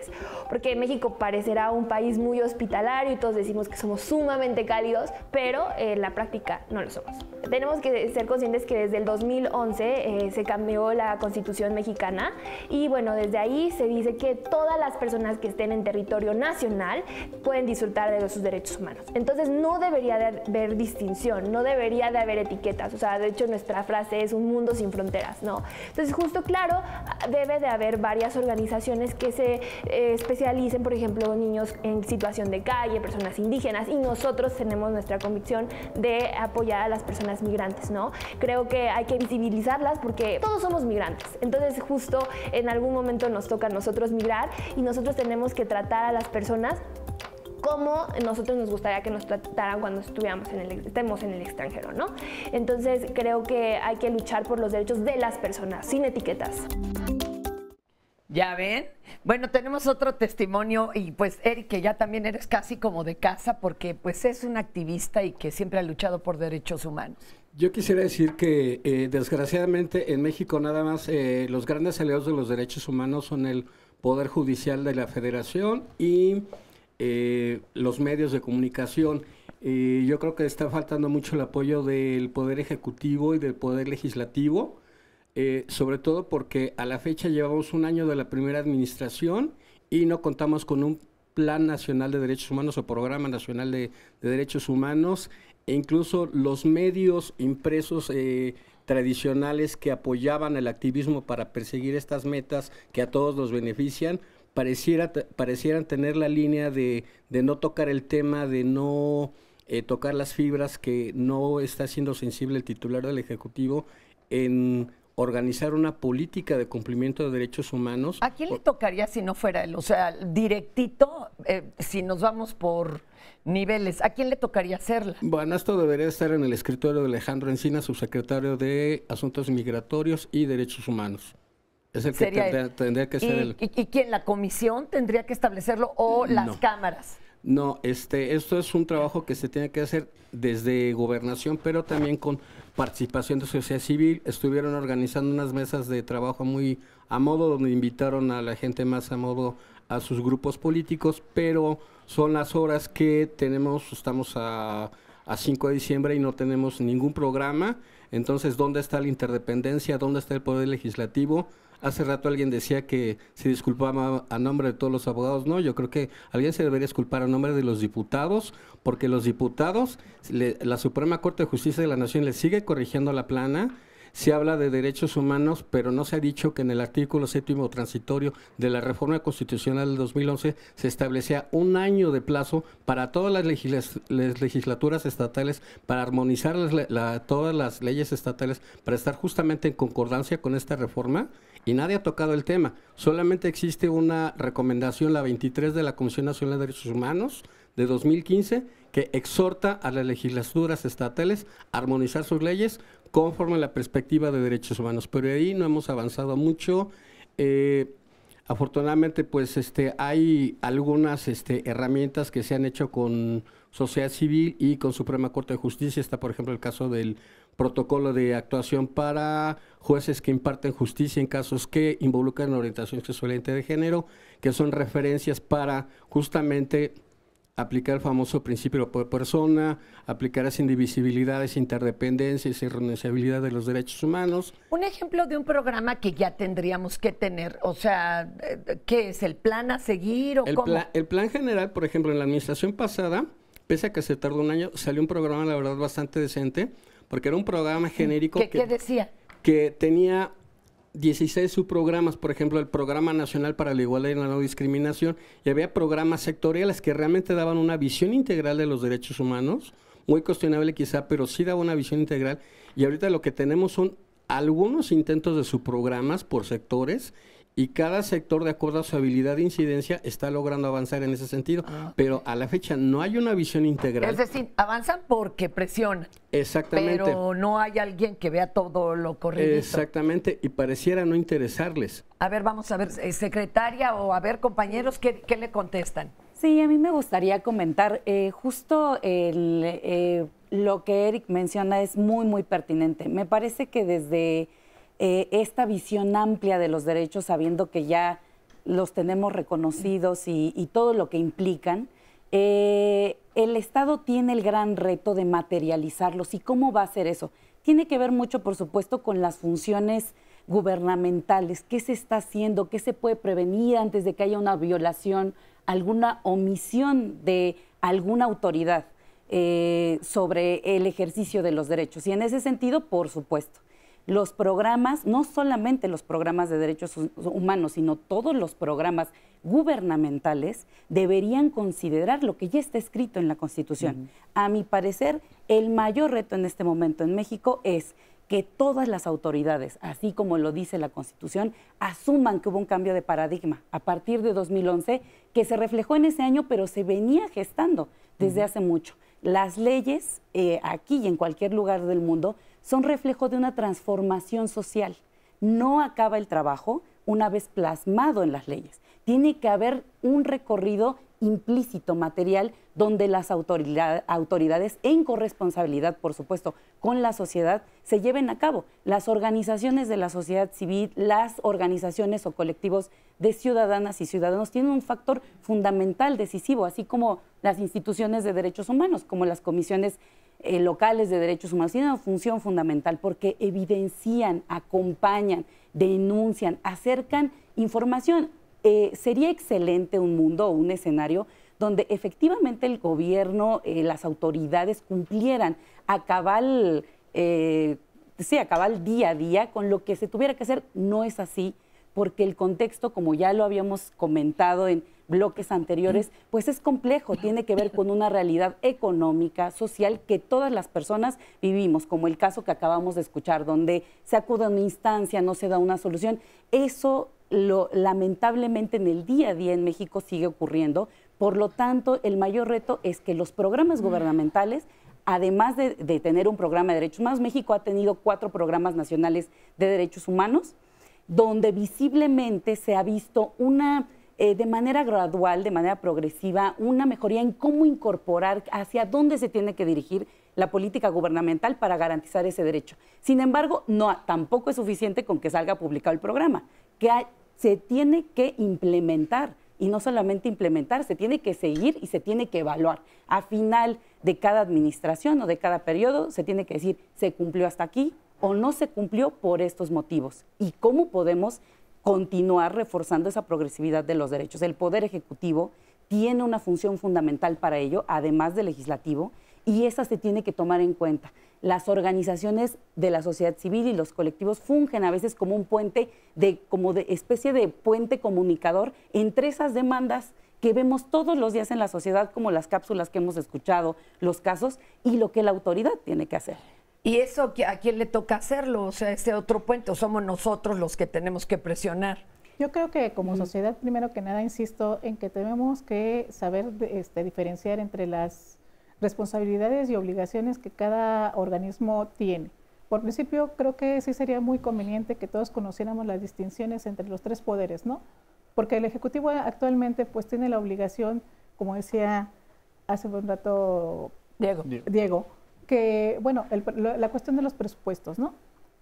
En el particular, por ejemplo, el Poder Judicial ha establecido varios mecanismos, el Poder Judicial Federal ha establecido varios mecanismos para aplicar, o es el órgano que se encarga de vigilar el cumplimiento de los derechos humanos en ejecución. Pero para que el Poder Judicial pueda, como organismo, pueda actuar, por principio, pues tiene que haber o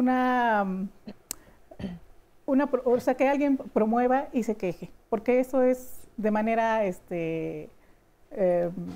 o sea, el aparato judicial no se va a poner a trabajar. No se persigue de oficio, digamos. O sea, hay que obligar. No se persigue de oficio. Ahora, el Ejecutivo tiene la obligación de establecer las medidas o los programas, como mencionaba, para cada determinada situación. Por ejemplo, ahorita algo que también está muy mal en México, pues es la cuestión de la seguridad, ¿no?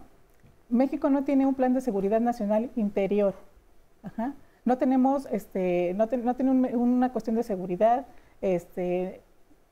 muchas deficiencias en ese aspecto, y actualmente, pues el mes pasado estaba leyendo que alcanzamos el mayor índice de violencia en los últimos, creo que 10 años. ¿Qué tiene que hacer el Ejecutivo? Pues es el encargado con las distintas secretarías o los órganos a su alcance, pues establecer esas medidas. Ahora, el Poder Legislativo pues se encarga de crear las leyes, pero las leyes deben estar encaminadas al cumplimiento de estas disposiciones que están establecidas desde la Constitución. El Poder Judicial, por su parte, pues ha establecido la cuestión de la equidad de género para impulsar el libre desarrollo de la personalidad, que el libre desarrollo de la personalidad implica muchas cosas, incluyendo el que las mujeres tengamos la misma oportunidad que los hombres a ocupar puestos de poder, que en realidad está costando pues trabajo, ¿no? Porque las mujeres tenemos ciertas limitaciones, si le podemos llamar entre comillas, porque nos encargamos de muchas otras cosas más. Entonces, como sociedad debemos conocer cuáles son las facultades de cada organismo para que las podamos exigir. Porque si no las exigimos en el ámbito de su competencia, pues no se van a poder ejecutar y entonces vamos a tener esta situación de que los órganos o las autoridades no nos hacen caso o no se cumplen. Ciertamente, como sociedad, como país, nos hace falta mucho para crecer, pero lo tenemos que hacer todos. No solamente es responsabilidad de las autoridades, ¿no? Además. A ver, sí creo que coincido en esa parte que hay una responsabilidad de la sociedad para presentar estas denuncias, pero también, hay una responsabilidad más bien de las autoridades, porque muchas veces, ¿quién tiene acceso, por ejemplo, lo que decían, a un amparo? O sea, quien conoce que existe la figura del amparo y quien tiene muchas veces la posibilidad de pagar un abogado. Esa es la realidad. O sea, que si pueden acudir a estas defensorías públicas, es verdad, pero muchas veces, para que puedan acudir a esta defensoría pública, se requiere conocimiento, y este conocimiento muchas veces de poderme trasladar, o sea, otro tipo de factores. ¿Quién te lo propone? ¿Quién lo va a promover? O sea, hay que estar un poco también en esta sintonía de que hay una responsabilidad de informar a la ciudadanía o a la sociedad que tiene estos derechos y cómo los puede exigir. O sea, eso me queda muy claro. Pero es muy importante también por estos órganos, por el Poder Ejecutivo, Legislativo y Judicial. O sea, muchas veces el querer decir es que la sociedad no está impulsando estas denuncias. Bueno, estoy cumpliendo mi responsabilidad de atenderlas, pero en el tema preventivo, pues creo que también hay una gran labor de la prevención, informar que tenemos estos derechos. El programa está cumpliendo, por ejemplo, con esa función. Quienes lo están viendo ahorita saben que tienen estos derechos, saben que existe un poder judicial, están sabiendo que existen los organismos no jurisdiccionales. Entonces la información les está llegando, pero está llegando a través también de los medios de comunicación. Claro. Pero se requieren programas sociales que difundan lo que existe. Difundan. Y justo hay una llamada que nos dice qué hacer ante un 89% de impunidad en el país. Creo que hoy en la mañana salió una nota al respecto de estas cifras. Hay estados en donde se alcanza un 96% de impunidad, por ejemplo. Otro comentario dice Mercedes Peralta: yo soy abogada y quiero agradecer el tema, ya que es muy importante conocer nuestros derechos. En una llamada vía telefónica se habla, dice Alicia, ¿por qué nos estamos olvidando de que también hay obligaciones? Muchos creen que tienen derecho a hacer valer sus derechos, pero no hay consecuencia o no hay esta parte egoísta tal vez a veces. No es mi derecho, pero no mirar a los derechos de los demás. Juan Francisco Meso, quien también siempre nos llama y nos comenta, dice: los ciudadanos tenemos la obligación de informarnos. Antes de los derechos están los deberes. La gente necesita conocer la Constitución. La gente rompe muchas normas por no leer, que ya no tenemos la cultura de la prevención. Y también en este sentido del tema del día de hoy, Esmeralda dice, conforme a lo que mencionan de proteger a una persona con las leyes que los benefician como individuo, también es importante que la ley se cumpla y no nada más se quede en papel. Claro, porque al final queda esta parte de, ok, a los jueces, pero ¿qué tanta están juzgando, por ejemplo, con perspectiva de género? O sea, hay un rezago impresionante sobre esa parte que mencionaba Fernanda, sobre esta interpretación que se da. Pero esta interpretación que se da debe ser también tomando los diversos escenarios que existe y retomarlo con una parte de perspectiva de género, que muchas veces no se está retomando. Estamos a 10 años, en noviembre se cumplieron 10 años del caso algodonero, de la sentencia del caso algodonero y del campo algodonero, y hay que preguntarnos cómo se encuentran y en qué condiciones se encuentran estas madres que perdieron a sus hijas. Aquí hay algo bien interesante, de lo que comenta la gente del público, y me gustaría puntualizar dos cosas. Uno es, nos dicen, hay 89% de impunidad. Esto es bien importante que el auditorio sepa que es por causa de las autoridades, de la indolencia de las autoridades, porque la impunidad es porque la gente no denuncia, es decir, la gente no tiene la confianza de denunciar por miedo a la autoridad o porque saben que no va a pasar nada. Bueno, pero la medición, es porque sí levantaron el acta, además ya nos lo dijeron a principios de agosto, 300,000 documentos ahí durmiendo. Las fiscalías son un cuello de botella. La gente que no hay denuncia, gente suficiente. Ese porcentaje mínimo que se anima a denunciar, la fiscalía no investiga. ¿Y qué pasa en este país de más de 200,000 homicidios y de 40,000 desapariciones? Que la fiscalía quiere investigar caso por caso. Es decir, imagínense que la fiscalía quiere investigar con 3,000 agentes del Ministerio Público, 200,000 homicidios. Y eso los que son denunciados, los que son denunciados. Los que están denunciados. O sea, dejemos los que ya no los denuncian. Hay una norma que dice que cada MP no debería de tener más de 20 casos simultáneos. Exacto, y cada MP recibe diario, por ejemplo, en Iztapalapa, 300. ¿Cómo los va a investigar a nivel CSI? Hay algo de capacidades y, repito, de indolencia del Estado porque no ha sabido hacer algo que se llama investigaciones de contexto, que no es inventar el hilo negro, es poder acogerse las investigaciones de patrones criminales para responsabilizar, por ejemplo, ya el compañero que intervino hace rato mencionaba, no se investiga el abuso de autoridad, ¿no? ¿Qué pasa si hay una corporación policíaca que está cotidianamente haciendo detenciones arbitrarias con tortura y esto se denuncia? Y hay 400 denuncias de esto. Y un fiscal quiere investigar caso por caso. Obviamente no va a llegar a ningún lado, ¿no? Entonces sí se requieren investigaciones más allá de lo cotidiano, ¿no? Del caso por caso, porque si no, no vamos a salir de ahí. Actualmente las fiscalías no saben investigar un robo a celular, ni un robo a casa habitación, ni un homicidio, ni tortura, ni desaparición forzada. Estamos en un estado donde no se pueden investigar esos delitos porque la técnica de investigación no está siendo la adecuada y a su vez está generando que eso no brinde confianza a las autoridades. De hecho, algunas organizaciones de la sociedad civil hemos estado solicitando al gobierno federal, porque incluso este panorama, y es muy interesante, este panorama este gobierno lo reconoce en la Estrategia Nacional de Seguridad Pública, en el discurso de los 100 días del Fiscal General de la República, dice que hay una crisis humanitaria muy grave, dice que se cometen crímenes graves. Prácticamente la Estrategia Nacional de Seguridad Pública da a entender que estamos en medio de un conflicto armado interno, que esto es bien interesante, pero ¿qué se está haciendo? O sea, el gobierno, ¿qué está haciendo para poder investigar todo esto? Yo creo que excede las capacidades del gobierno. Entonces, muchas organizaciones hemos estado proponiendo al gobierno que pida colaboración de Naciones Unidas para que un grupo de expertos con estas características que saben investigar de estos casos ayude al gobierno mexicano a investigar, como lo que se hizo o se está haciendo con Ayotzinapa, pero para un panorama, digamos, de violencia que sale de un caso concreto y que se extiende a todos los estados del país. Espéreme tanto y vamos con más testimonios, si no se nos va el tiempo. Adelante, adelante. Mariana. Bueno, yo vengo de parte de la Red Nacional de Organismos Civiles de Derechos Humanos, todos los derechos para todas y todos.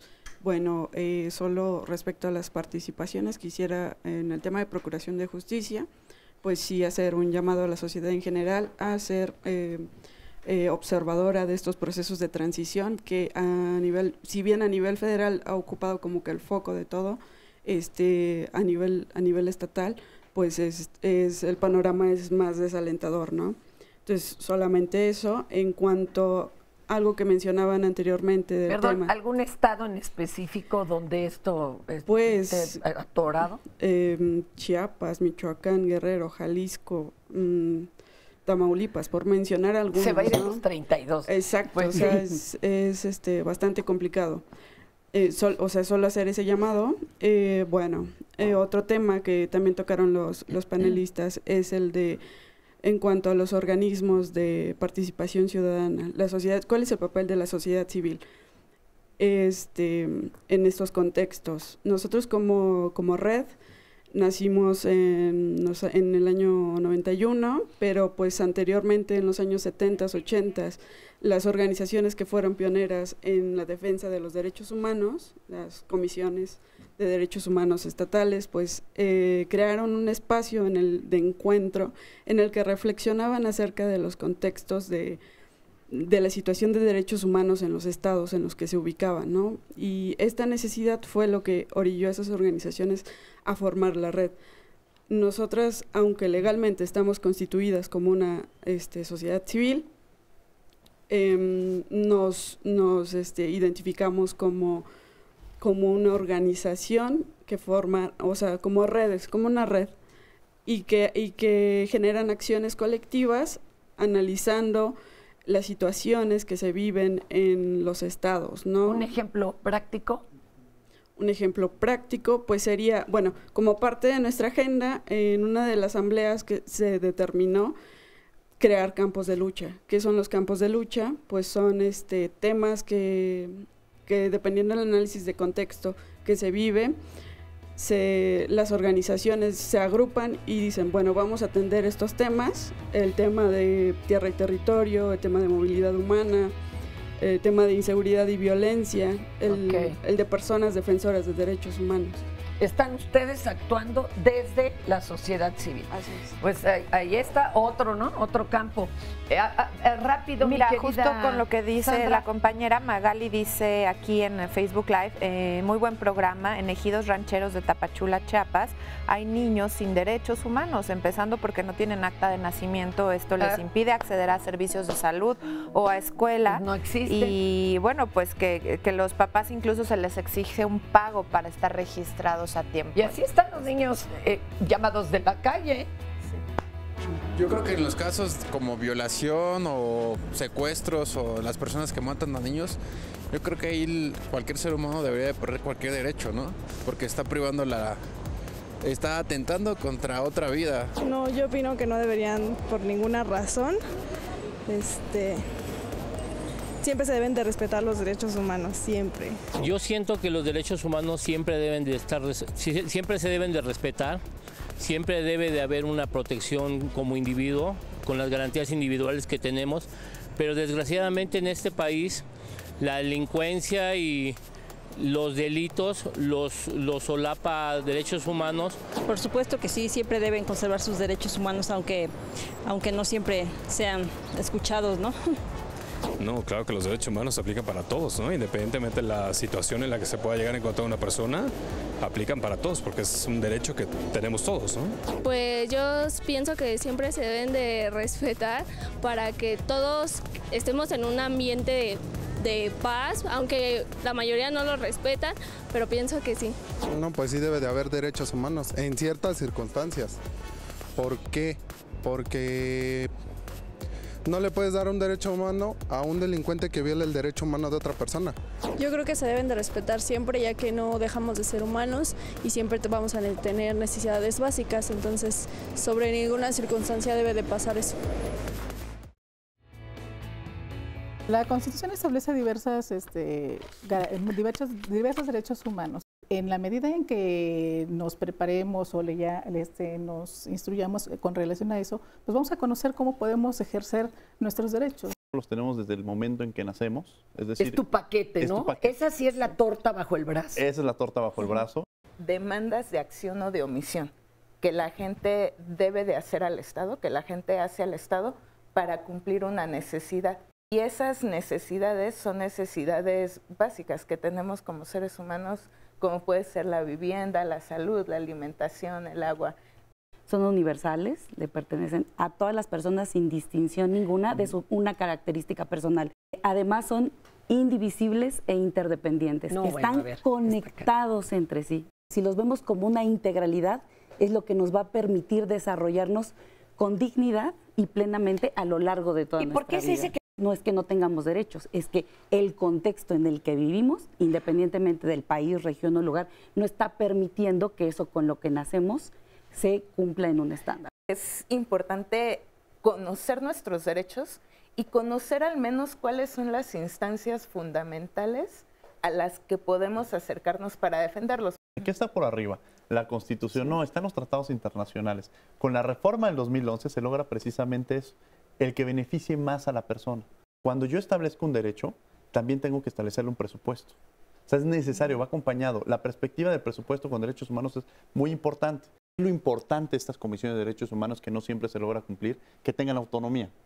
Porque si no tienen autonomía estos organismos no jurisdiccionales, pues difícilmente van a ser escuchados. ¿Cuál es la fuerza que realmente puede tener un órgano jurisdiccional? La legitimidad y la calidad moral de quien está dirigiendo o quien está presidiendo estos organismos no jurisdiccionales. La relación que existe con los medios de comunicación es importantísima porque ellos difunden el tema de que aquella autoridad no está cumpliendo con esa recomendación. La Comisión Nacional de los Derechos Humanos, de acuerdo a sus atribuciones constitucionales, emite diversos tipos de instrumentos recomendatorios. Por un lado, tenemos las recomendaciones que les denominamos ordinarias, son recomendaciones que derivan de las quejas, de la resolución de las quejas a través de las cuales llevó una investigación sobre violaciones a derechos humanos y llegó a la convicción de que hay elementos para determinar que la autoridad ha violado los derechos humanos.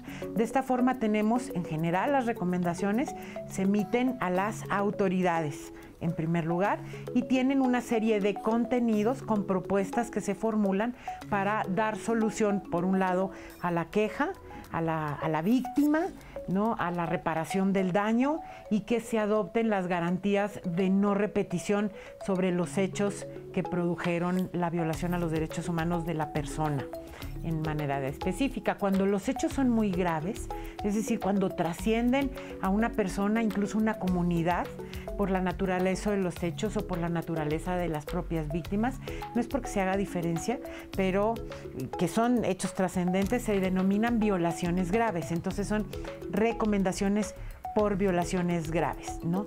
Y tienen, digamos, un contenido similar, aunque son de una naturaleza mucho más pública, ¿no? Y existen también recomendaciones que se emiten por parte del Mecanismo Nacional de Prevención de la Tortura o a través de otros instrumentos de tipo penitenciario, ¿no?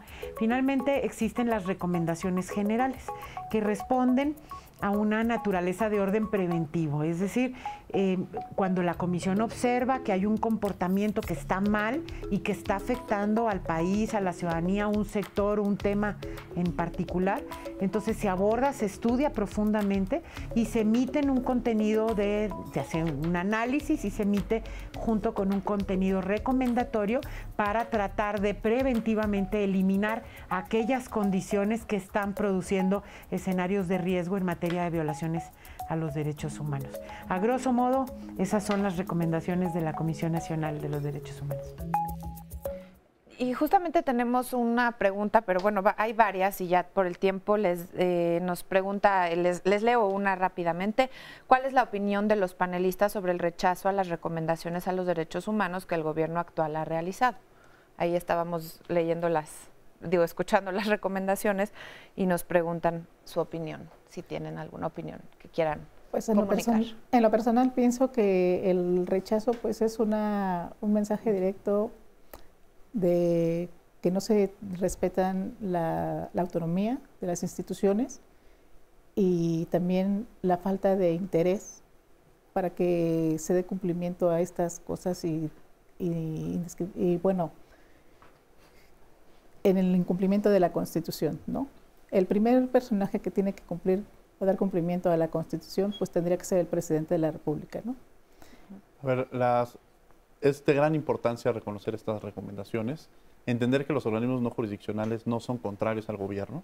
Es decir, si el gobierno entendiera que estas recomendaciones no es que lo estén criticando, sino por el contrario, se vuelven aliados que le permiten visibilizar los errores que se están cometiendo, sería una visión de largo alcance que pudiera tener el gobierno. El problema radica en cuando piensa que estas recomendaciones lo que están haciendo son atacarlo. Y ese es el gran error que se puede cometer como gobierno. Por eso mencionaba la importancia de aceptar estas recomendaciones, de cumplir estas recomendaciones, como bien dicen, porque no solamente es sí la acepto, sino además cumplir lo que establece esta recomendación, que es de gran importancia. Y por eso, en la medida en la que tengamos organismos no jurisdiccionales fortalecidos, autónomos, podemos hablar de un Estado democrático de derecho que está cumpliendo con estas funciones con estos organismos. Si no tienen autonomía, es decir, son cercanos al presidente y prácticamente le van a decir al presidente que no hay violaciones en materia de derechos humanos, sí estamos teniendo ahora sí un retroceso en poder proteger, garantizar y respetar estos derechos sobre la figura del ombudsman, que es tan importante como lo decía Fernanda. Surge prácticamente en los 1990, con Jorge Carpizo, en la cual establecía esta posibilidad de visibilizar esas cantidades de violaciones en materia de derechos humanos, que quizá en Europa la violación de derechos humanos es que el de la basura no pasa a las 7 de la mañana. Sí. Pero en América Latina, la violación en materia de derechos humanos son desaparición forzada, tortura, o sea, ese tipo de atrocidades que se cometen y que tenía que existir un organismo que visibilizara y que le hiciera al gobierno entender que están realizando este tipo de violaciones. Entonces son muy importantes atenderlas, aceptarlas en su momento y si no se aceptan decir por qué no se aceptaron o por qué consideran ellos que no hubo una violación y cuando son aceptadas pues de alguna manera darle seguimiento y cumplimiento a las mismas. Tenemos más Vamos testimonios, acá Fer. con más público. Adelante, Armando, por favor, cuéntanos. Fernanda, en primer lugar yo quisiera agradecerte a nombre de la Fundación Dime Juntos Lo Hacemos y nuestra presidenta Gabriela Jiménez por la invitación que nos haces, porque también es muy importante que se sepa, que se conozca desde el lado de la sociedad civil organizada, qué es lo que estamos haciendo también tanto para la promoción como para garantizar el acceso a los derechos humanos. Y quisiera dividir en dos partes muy rápido, por supuesto, qué es lo que nosotros estamos haciendo. Somos una asociación civil de segundo nivel, es decir, nosotros nos organizamos con otras asociaciones civiles para apoyarlas. Así es, para apoyar sobre todo a los grupos en situación de vulnerabilidad, como bien lo decían Un ejemplo rápido. los panelistas.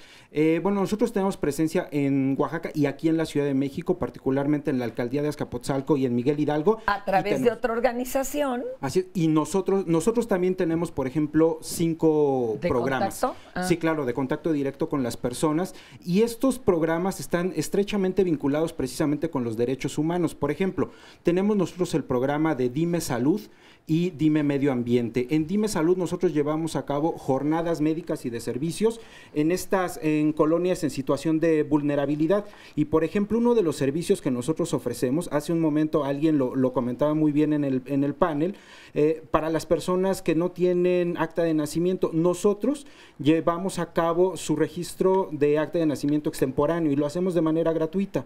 Por ejemplo, en términos de salud, nosotros nos aliamos con otras asociaciones o directamente con el gobierno de la ciudad y llevamos sobre todo servicios de salud preventiva, mastografías, toma de presión, toma de glucosa, que es en lo que nosotros, por ejemplo, podemos actuar. Hay quien dice, es que la sociedad civil no tendría que estar haciendo esto. Y otro dice, no, sí, porque no se da abasto. ¿Cuál es su postura? Nuestra postura, sobre todo la de nuestra presidenta Gabriela Jiménez y de la Fundación, es que nosotros tenemos que contribuir, que también es un compromiso como ciudadanos, aportar hacia el acceso, aportar nuestro grano de arena para que otras personas en situación de vulnerabilidad tengan acceso a los derechos humanos. Por ejemplo, hay un derecho humano de segundo nivel que es el derecho a un medio ambiente y nosotros, un medio ambiente sano, nosotros por ejemplo llevamos a cabo jornadas de reforestación tanto en Miguel Hidalgo como en Azcapotzalco y también lo hemos hecho por supuesto en Oaxaca. Tenemos otro programa que es Dime Deportes, donde nosotros ofrecemos clases gratuitas a niñas y niños, pero no es en cualquier lugar, sino son en espacios públicos que nosotros previamente identificamos que hay altos índices de marginación o altos índices de violencia e inseguridad. Y ofrecemos, por ejemplo, rapidísimo, clases de box, clases de fútbol, con entrenadores capacitados o personas con profesionales en la materia y las clases son gratuitas. Oye, ¿cómo seguimos todo esto que hacen paso a paso, incluso poder involucrarnos, ya que el tiempo ya se nos está Sí, claro, yendo de las manos? nosotros tenemos una página web que es dimeyjuntoslohacemos.org. Nos pueden seguir en nuestras redes sociales, estamos en Twitter, en Facebook, en Instagram, nos pueden encontrar como Dime Juntos Lo Hacemos y también con nuestra presidenta Gabriela Jiménez Godoy, a ella también la pueden encontrar y ahí pueden seguir todas nuestras actividades, todo lo que nosotros hacemos es gratuito, pero si me permites también es que hay algo que es muy importante, que tiene que ver con la, sí, claro, con la promoción. Nosotros en junio llevamos a cabo, por ejemplo, un foro para promover los derechos humanos de las personas con discapacidad. ¿Por qué? Porque como bien decía Sandra, en nuestro país hay 8 millones de personas con discapacidad. El 50% vive en situación de pobreza y solo 1 de cada 3 de las personas con discapacidad tiene acceso al trabajo. Pero más grave aún, de acuerdo con la encuesta nacional de discriminación, 6 de cada 10 personas con discapacidad reportan que son discriminados por su propia condición. Entonces, ¿qué hicimos nosotros? Este foro de la mano con la CNDH, invitamos a empresarios para sensibilizarlos, para que puedan contratar a personas con discapacidad y que también adapten sus centros de trabajo para las personas con este tipo de condición. Yo los invito a que nos sigan, somos Fundación Dime y Juntos Lo Hacemos, nuestra presidenta es Gabriela Jiménez y nos pueden seguir, como decía, en Facebook, en Twitter y en Instagram. Muchas gracias. Mi amor. Muy breve, que también ya se nos vino el tiempo, compañero. Claro, bueno, yo soy Jorge Lule, soy de la Comisión Mexicana de Defensa y Promoción de los Derechos Humanos. Es una organización civil, muchas veces nos confunden con la nacional, que es una cosa totalmente distinta. Nosotros somos una organización civil que se enfoca a hacer defensoría de casos, acompañamiento integral de víctimas de graves violaciones a derechos humanos, que estamos hablando de personas que han sufrido tortura, desaparición, asesinato, desplazamiento interno forzado o desplazamiento forzado también. ¿Qué ranking de bateo traen? O sea, ¿cuántos de los casos que atraen verdaderamente llegan a una solución digna para la víctima? Yo creo que antes de hablar como del ranking de bateo tenemos que poner en claro que la impunidad en estos casos llega principalmente porque los perpetradores suelen ser los mismos que se encargan de investigar estos casos. Ahí está el asunto. Hablando como de las recomendaciones que hace rato lo veíamos, son más o menos 268 recomendaciones por violaciones graves a derechos humanos, tortura, desaparición y asesinato.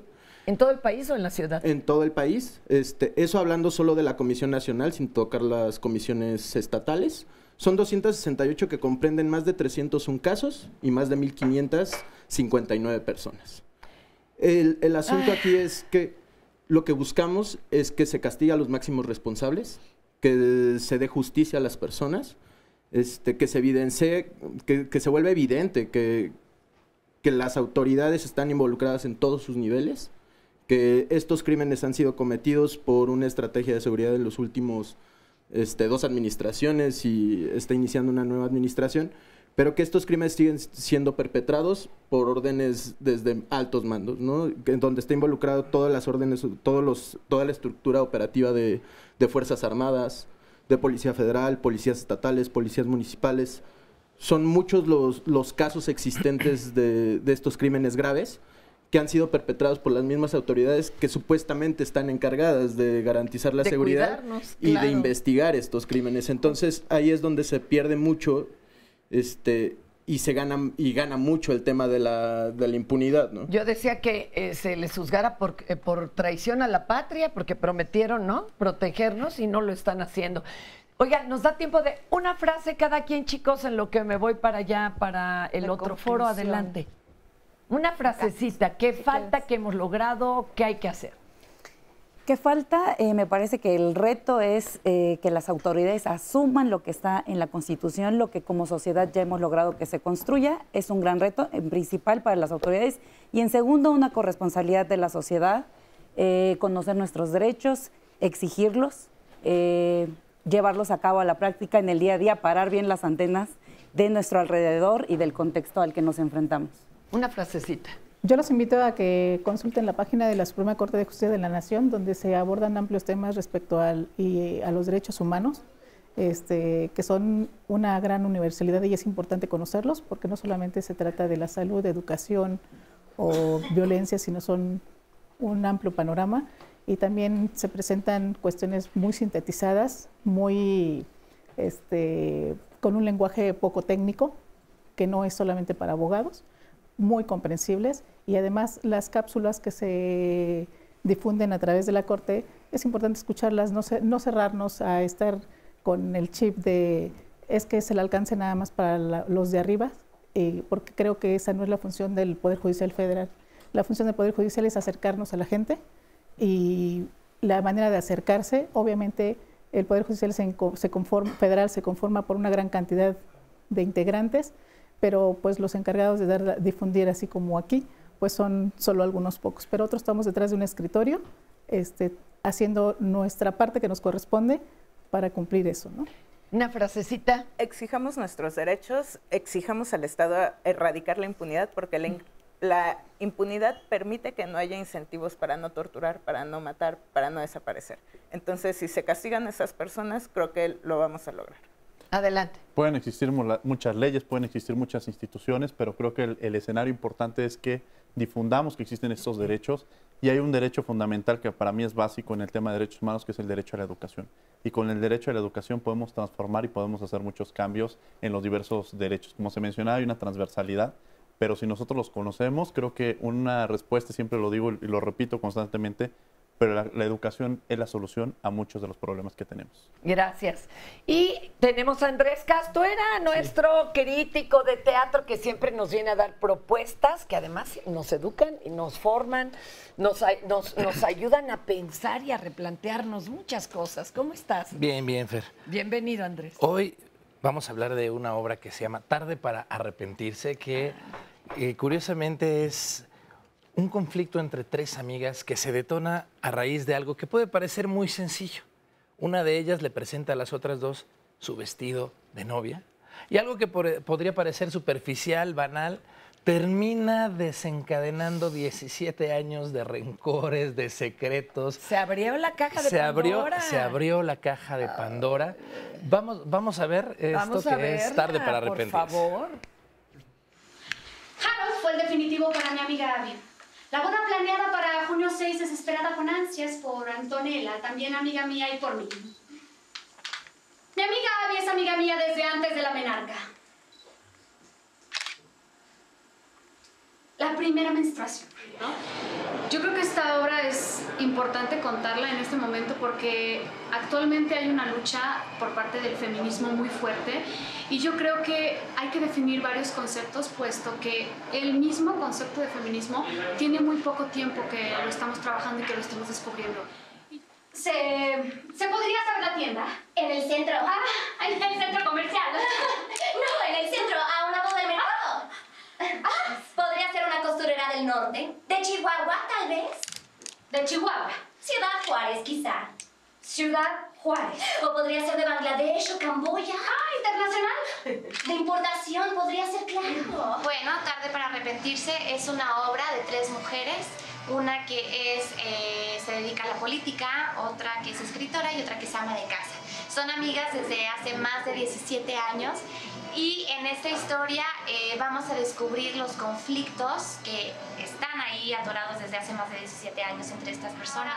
Abby, el personaje que yo interpreto, a los 18 años decide pues esperar a un hombre que le pueda, alguien que le brinde lo que ella desea y necesita, ¿no? Además, ¿qué espera? ¿Que compre una bata de dormir y con rebaja? ¡No, cariño! Antes me meto un cuchillo. Ciertos accesorios se van. ¿Cómo puedes sostener eso en presencia mía? Porque es la verdad. Maldita sea, Antonella, eres tan falsa como tus historias escritas. Es la verdad. Basta. Falsa. Basta, Ángela. Y al cabo, yo soy la que todas las noches regresa con una taza de café en el estómago, dándome palmadas en la espalda pensando que mañana todo va a ser mejor. Y ellas llevan 17 años siendo amigas, lo cual ha encerrado muchos secretos, muchas verdades. Y a través de este suceso que pudiera parecer muy superficial, empiezan a salir todas las cosas que han estado encerradas durante años y vemos muchas posturas de lo que significa ahora ser una mujer. Lo único sincero que he tenido, asesinado. Y después de eso, la gente dejó de verme. Me volví invisible.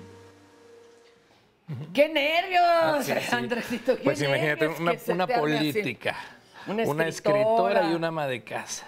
Se empiezan a sacar sus verdades, de verdad empieza algo muy cordial. Uno dice, bueno, estas amigas pues no van a salir de la discusión si les gusta o no. Ya vieron ustedes el vestido y podrán entender la discusión, el pleitazo, porque eso pues, para una no es un vestido, para otra sí lo es. Pero acaban sacándose que tú eres corrupta y que, porque a una de ellas le sucede algo que está en manos de la política resolver y no lo ha resuelto. Entonces se meten en un pleito, pero de verdad. De impunidad, hablando, abuso del poder. Abuso del poder. Imagínate entre amigas, ¿no? Que dice, oye, si no lo puedes hacer por una amiga, ¿qué vas a hacer por el país, no? Y la otra acaba diciendo, oiga, íbamos a hablar de mi vestido, ¿no? Y al final, bueno, acaban realmente de las greñas. De las greñas. Uno Nos empieza vamos a reír, pero también a angustiar o a reflexionar. Sí, es de esa risa que uno saca para pensar que no es uno al que le están pasando esas cosas. A mí me parece un gran acierto de Alan Blasco que como a partir de una anécdota de verdad tan banal como el vestido de novia, termina hablando de 3 posturas distintas sobre lo que es ser mujer hoy en día, sobre corrupción, sobre cómo se ha coartado la creatividad, cómo el arte no puede salir adelante en este órgano en el que está en última instancia y cómo una mujer que lo único que quiere ser es ama de casa por decisión propia es atacada por ideologías que no le toman en cuenta su propia opinión. O sea, es de verdad muy interesante. Vamos a reflexionar. ¿Dónde, cuándo y a qué hora? Está en la Teatrería Tabasco 152, ahí en la Roma. Le quedan 3 sábados. ¿A qué hora? A las 7 de la noche. Perfecto, pues no habrá que acompañarlos. Tarde para arrepentirse. Y este fin de semana amadrinamos tu pastorela. Claro que sí, 25 ¿Algo sucede en Belén? Algo está pasando en Belén. Algo está pasando en Belén y esto va a verse Juanacata. Los domingos a las 11 y a la 1. Que además es de las poquísimas pastorelas que sí dura hasta el 5 de enero. Hasta el 5 de enero. Ahí estaremos, gracias, Fer. Compañero. Oigan, pues hoy ya nos quedamos con mucha tarea, conocer nuestros derechos y, ¿por qué no?, hacerlos valer, porque si no, claro, cada quien va empujando, ¿no? Desde los pequeños territorios, la cultura, los medios. Muchas gracias por estar con nosotros, gracias, a los especialistas, a nuestro público y testimonios y a todos los que nos siguieron a través de cualquiera de sus pantallas. Los esperamos en la próxima emisión de Diálogos.